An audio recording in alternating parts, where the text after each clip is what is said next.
Louisiana Cajun. I come from Vermilion Parish. And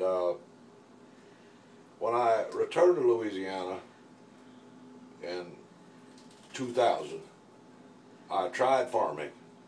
I did farm. And I was in touch with some of the old people who were quickly dying out. And it was through them that I learned their way of putting corn up. And what you do, you take first off a sharp knife. You don't cut into the corn. First, of course, you must shuck the corn to take the shuck away, and then clean it to get the fibers, the silk, if you will.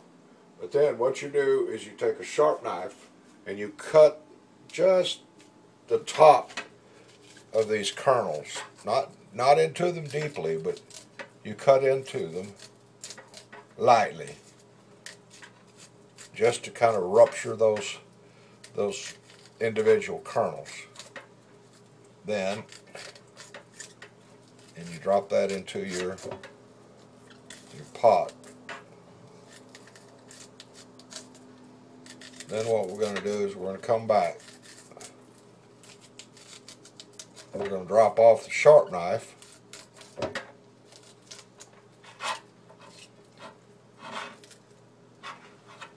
we're going to use a dull knife. Use a dull knife to scrape each cob. And this, as you can see, it produces this wonderful, sweet liquid that lies there underneath those individual kernels that we ruptured with a very sharp knife. And this, when cooked and rendered down with heat, will be heavenly. Also, the reason I learned this in the first place was to learn to prepare a dish that was created by the early Cajuns when they settled Louisiana, when they were thrown out of Nova Scotia by the English.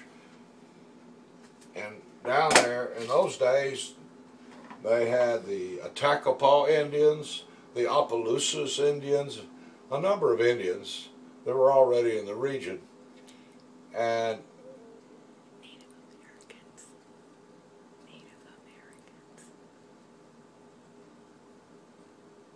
anyway, it was through them that the dish, famous, not that well known, but a famous corn dish called mock shoe,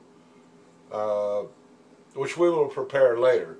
But first off, we're going to do this. We're going to get this corn off of the individual, excuse me, off the individual cobs, so that we can later turn it into something that we can freeze in the freezer, and then also turn into a dish called mock shoe.